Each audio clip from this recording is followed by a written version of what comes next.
मेरा नाम मनीष कुमार साहू है।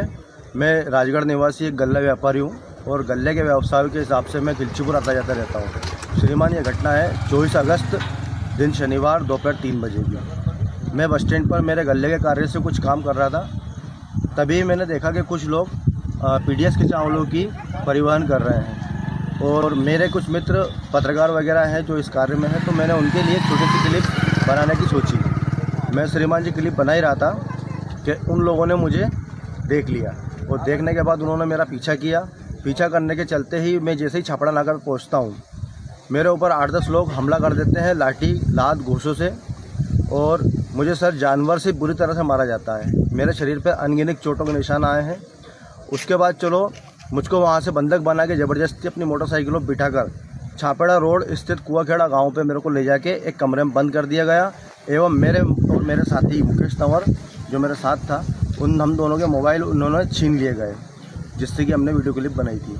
और छीनने के बाद श्रीमान जी मुझे वो ज़बरदस्ती वापस मोटरसाइकिल में बिठाकर मिराजपुरा गांव होते हुए और खिलचीपुर थाना पर लाकर उन्होंने मेरे खिलाफ ही मुकदमा दायर करवा दिया।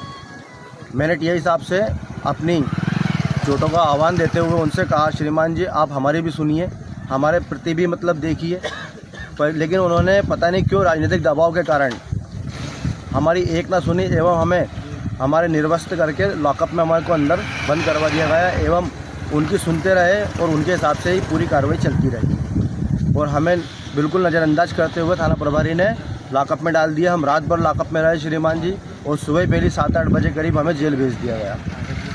इसके पश्चात 2 दिन हम जेल में रहे। मंगलवार शाम को हमारी जैसे तैसे जमानत हुई। जमानत होने के तुरंत दूसरे दिन मैं एसपी साहब के पास मौखिक मिलने गया। मौखिक मिलने के बाद एसपी साहब को मैंने अपना दुख बताया। दुख बताने के बाद में एसपी साहब ने कहा कि आप एसडीओपी साहब खिलचीपुर के पास जाइए और अपना आवेदन दीजिए। श्रीमान जी, आवेदन देने के लिए मैं आवेदन टाइप करवा रहा था कोर्ट परिसर के सामने। पता नहीं कैसे उन आरोपियों को इस बारे में भनक लग गई कि ये हमारी शिकायत कर रहा है एवं वो लोग एक बोलेरो में 8-10 लोग फिर भरा के आए एवं वापस से मेरे ऊपर हमला करने का फिर प्रयास किया उन्होंने। जैसे तैसे श्रीमान जी मैं अपनी जान बचा के मजिस्ट्रेट साहब के चैम्बर में घुसा।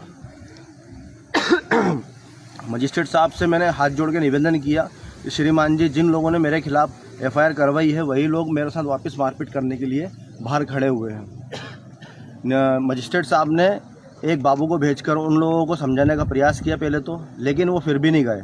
उसके बाद मजिस्ट्रेट साहब ने थाने पे फ़ोन लगाकर 2 पुलिस कांस्टेबल को बुलवाया एवं मुझे सुरक्षित थाने पर छोड़ा गया, जिसके बाद मैं बड़े मुश्किल से अपने घर आ पाया श्रीमान। उसके बाद मैं वापस एसपी साहब के पास राजगढ़ मिला हूं और मैंने अभी अपना आवेदन दिया है इनको। एसपी साहब ने बोला है कि हम जांच करवाएंगे। और श्रीमान जी, जो मेरे साथ एक व्यक्ति था जो मेरे दोस्त था मुकेश तंवर करके, इस घटना के साथ साथ ही तो उसके ऊपर इतना दबाव बना दिया है कि वो इतना डरा दिया उसको कि वो बिल्कुल नाम नहीं दे रहा है, वो तो है ही नहीं भर रहा है बिल्कुल कि साहब मैं तो बिल्कुल इस केस में पढ़ूँ ही नहीं, मैं बिल्कुल नहीं बोलूँगा कि मेरे साथ क्या हुआ क्या नहीं हुआ। मैंने कि भैया कुछ तो बोल, लेकिन वो बिल्कुल तैयार नहीं हो रहा है मेरा साथ देने के लिए। इसलिए इस लड़ाई में श्रीमान जी मैं अकेला खड़ा हुआ हूँ क्योंकि मेरे साथ बुरा हुआ है। खिलचीपुर थाने से आपको उम्मीद है? खिलचीपुर थाने से मुझे बिल्कुल ऐसा नहीं लग रहा है क्योंकि वो बिल्कुल अपराधियों को संरक्षण दे रहे हैं एवं किसी प्रकार से देश सेवा जनसेवा कोई कार्य मुझे लग नहीं रहा है क्योंकि उन्होंने हमारी 1% भी नहीं सुनी से। अगर झूठ बोल रहा हूँ इस घटना के विषय में तो मेरा ये अनुरोध है कि आप वहाँ पर जो भी सीसीटीवी कैमरा है उपलब्ध हो उसकी आप जांच कराइए। किस तारीख का मामला है? ये 24 अगस्त दिन शनिवार दोपहर 3 बजे की घटना है और थाने के अंदर भी उन्होंने मेरा मोबाइल निकाल के अभी आपका मोबाइल का अभी वर्तमान में मेरा मोबाइल उन्हीं के कब्जों में है श्रीमान, दबंगों के कब्जों में। और ये कहाँ के लोग हैं, कौन कौन लोग हैं जी? ये मेरे हिसाब से डांगी वर्ग के हैं, एक जाति विशेष के दबंग लोग हैं और मेरे हिसाब से ये कोई गांव है उधर छापेड़ा रोड पे। मेरे को गांव का नाम ध्यान नहीं आ रहा है लेकिन उनका नाम है विष्णु दांगी, जगदीश दांगी। और गांव का नाम श्रीमान जी थोड़ा दिमाग में नहीं आ रहा क्योंकि मैं पहली बार देखा मैंने उनको।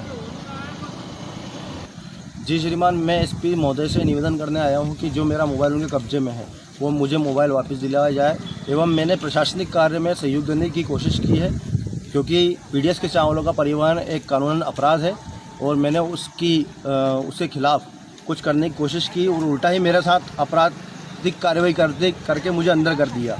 आप निर्दोष हैं बिल्कुल? बिल्कुल श्रीमान जी, मैं बिल्कुल 100% निर्दोष हूँ और मेरी इसमें कहीं से कहाँ तक कोई गलती नहीं। अगर आपकी गलती होती है तो इसमें कहीं? अगर मेरी कोई गलती होती है तो मेरी जमानत वापस जब्त करके मुझे जेल भेज दिया जाए, मैं किसी से कुछ भी नहीं कहूँगा।